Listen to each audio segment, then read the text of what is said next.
The Cherokee child was drowning, and Ethan Parker had maybe 10 seconds to decide, save her and lose everything, or turn away and keep his life intact. He jumped. That choice took 10 seconds.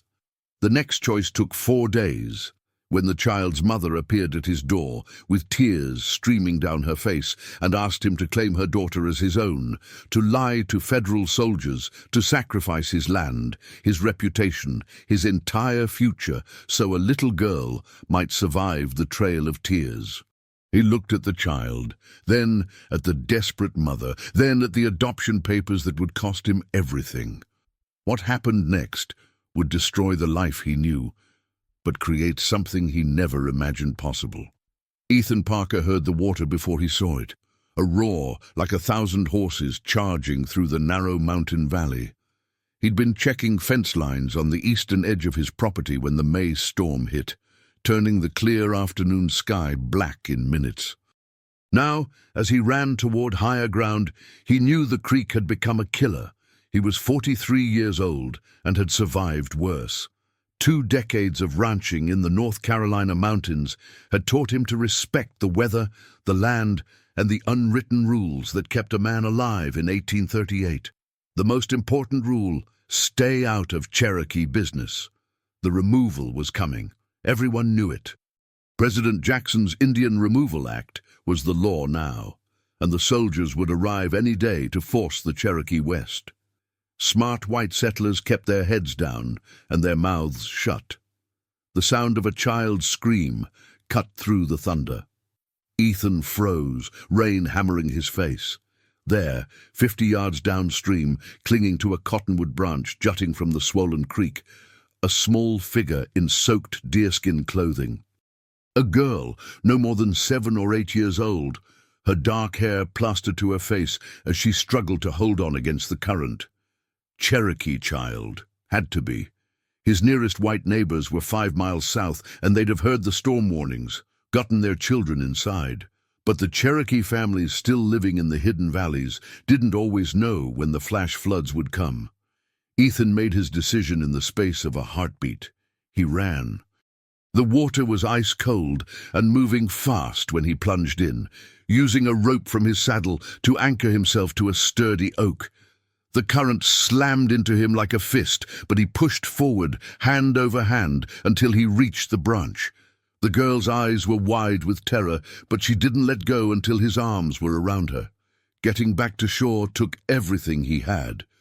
When they finally collapsed on solid ground, both gasping, the girl looked up at him with an expression that mixed fear and gratitude in equal measure.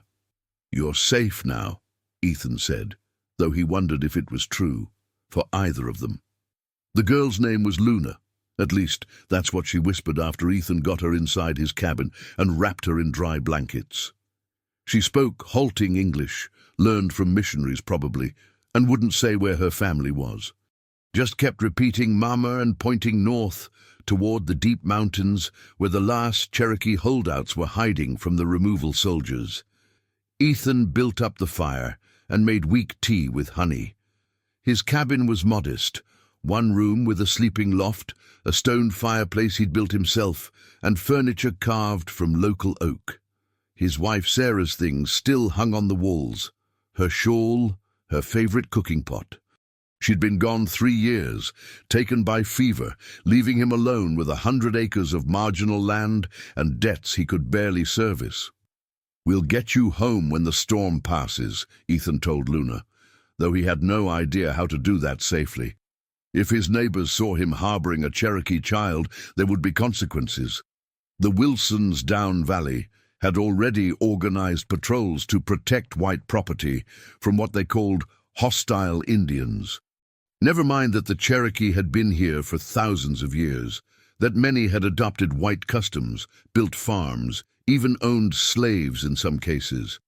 To men like Tom Wilson, they were obstacles to progress. Luna fell asleep by the fire, exhausted. Ethan sat watching her, this child he'd pulled from the water without thinking. What had he been thinking? He hadn't. That was the problem. You saw a child drowning, you saved them. It should have been that simple. But nothing was simple in 1838. The storm raged through the night. By morning, the creek had receded, leaving a landscape transformed by mud and debris. Ethan ventured out to assess the damage and spotted riders approaching, 3 men on horseback, led by Tom Wilson himself. "Heard you had some excitement yesterday," Wilson called out, reining up near Ethan's porch. His eyes scanned the cabin windows. "Creek take any of your livestock?" "Lost 2 hens to the water," Ethan lied smoothly. "Otherwise came through clean." Wilson nodded, but his gaze lingered. "You see any Cherokee during the storm? We heard some were displaced from their hiding spots. Government wants them rounded up before the removal order comes through." "Haven't seen anyone," Ethan said.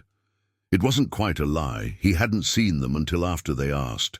The men rode off, but Ethan knew they'd be watching. Inside, Luna peered through a gap in the shutters, her small face pale with fear. 3 days passed. Ethan kept Luna hidden, feeding her from his meager stores and telling himself it was temporary. He'd find a way to return her to her people safely. Maybe wait until the patrols moved on, then take her north under cover of darkness. It was risky, but what choice did he have? Luna was a quiet child, but not sullen. She helped with small chores, gathering eggs from the surviving hens, organizing the woodpile. She had a way of watching everything with intelligent eyes, absorbing how things worked. Sometimes she sang softly in Cherokee, songs that made Ethan's chest ache with their unfamiliar beauty. On the 4th morning, she spoke more English than she had before. "Mama said soldiers coming," Luna told him while they ate breakfast, cornmeal mush and dried apples. "She said run if I see them, hide in the old places." Her eyes filled with tears. "I got lost. The water came. Your mama's looking for you," Ethan assured her, though he had no way of knowing. "When it's safe, we'll find her." "You promise?" Luna asked, with the absolute faith only children possessed.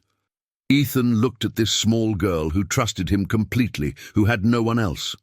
He thought about Sarah, who'd always wanted children but never lived long enough to have them.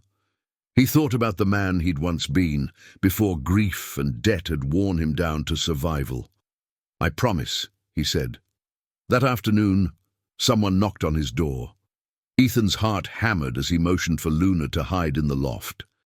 He opened the door to find a Cherokee woman standing on his porch, 30-ish, wearing a mixture of traditional and white clothing, her face drawn with exhaustion and fierce determination. "My daughter," she said in perfect English. "I know she's here. The flood took her 4 days ago. I've searched everywhere." Her eyes met his, and Ethan saw a mother's desperation there and something else. "Warning. I'm Claire, and we don't have much time." Ethan stepped back, letting her inside. Luna scrambled down from the loft with a cry of "Mama!" and Claire caught her, holding her so tight it looked like pain. When Claire finally looked up, tears streaming down her face, she said the words that would change everything. "The soldiers are 2 days behind me. They're burning every Cherokee home, taking everyone they find to the stockade at Fort Cass. When they come here, they'll take her too, unless—" She stopped, measuring Ethan with her eyes.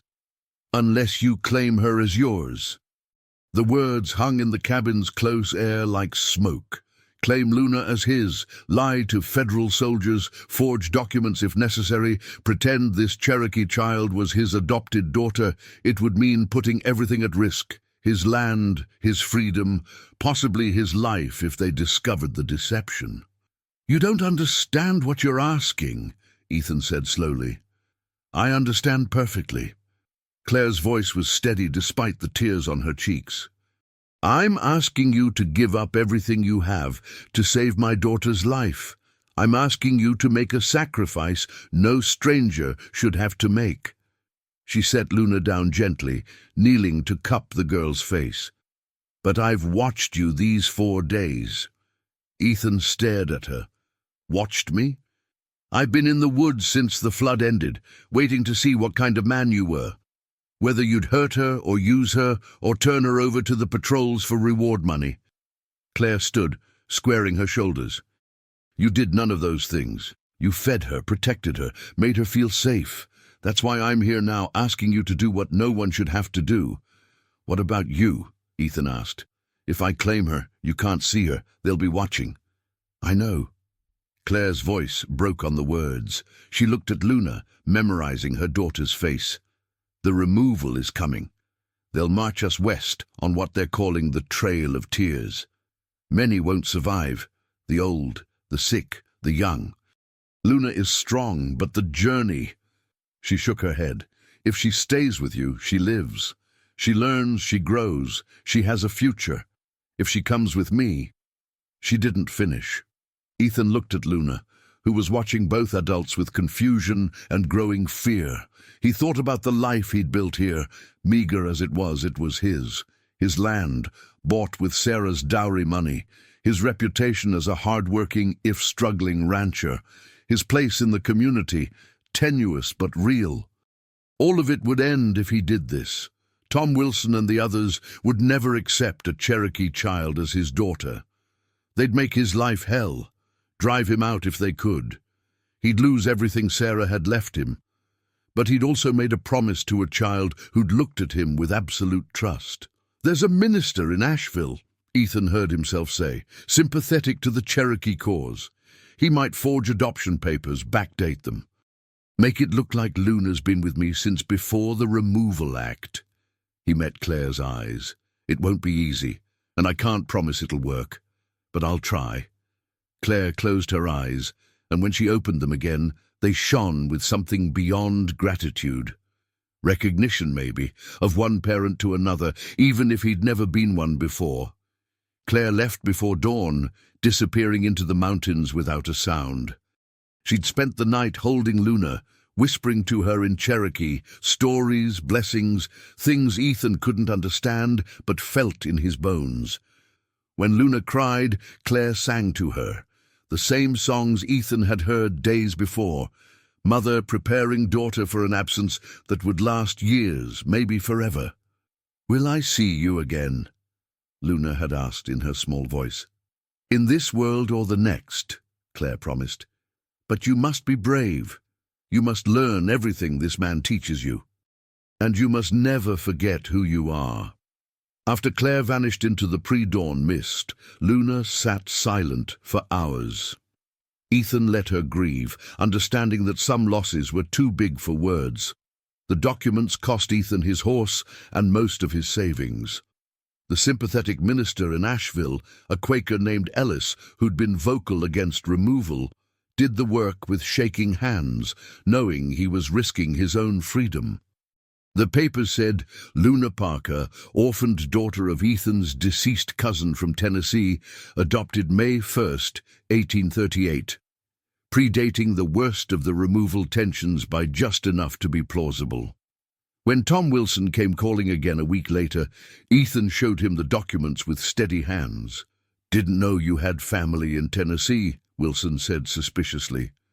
"Sarah's side," Ethan replied. "Cousin died of typhoid.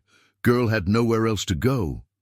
Wilson studied Luna, who sat quietly mending clothes like Ethan had taught her, performing whiteness, he realized, with a sick feeling, making herself small and non-threatening. She'd braided her hair the way white girls wore it, changed into one of Sarah's old dresses that Ethan had altered to fit. "She's awful dark for Tennessee folk," Wilson observed. "Creek blood, few generations back," Ethan said, the lie coming easier than it should. "You know how mixed those borderland families get." Wilson left, but Ethan knew the suspicion would never fully fade. Life became harder. Neighbors who'd been neutral grew cold. Business dried up. People crossed the street rather than greet him. His land taxes mysteriously increased. Small acts of sabotage, fence posts cut, a barn door left open letting livestock escape.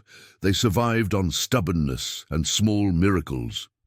Luna learned to read from Sarah's old Bible, showing a quick mind that reminded Ethan what the world was losing by forcing her people west. Some nights she cried for her mother. Ethan held her, this child who'd cost him everything and given him purpose he hadn't known he needed. 2 months later, news came that the Cherokee removal had begun. 16,000 people forced to march west, many dying from disease, exposure, starvation. The reports were fragmentary, but the numbers were devastating. Ethan never asked Luna if she wanted to know about her mother, if Claire had survived the Trail of Tears, or if she was one of the 4,000 who died along the way. Some questions were too terrible to ask, and some answers too painful to bear. Years passed. Luna grew into a young woman who spoke perfect English, but sang Cherokee songs when she thought no one was listening. She helped run the ranch, her capable hands keeping them afloat when Ethan's health began to fail. She never forgot who she was, but she also never forgot who'd chosen to protect her when he could have looked away. On Ethan's deathbed at 67, Luna, now 24, and about to inherit the ranch that had cost him everything, held his hand and asked the question she'd never voiced. "Why did you save me? You lost everything." Ethan looked at this remarkable woman who'd grown from the terrified child in the flood. He thought about Sarah, about Claire, about promises made and kept. "I didn't lose everything," he said.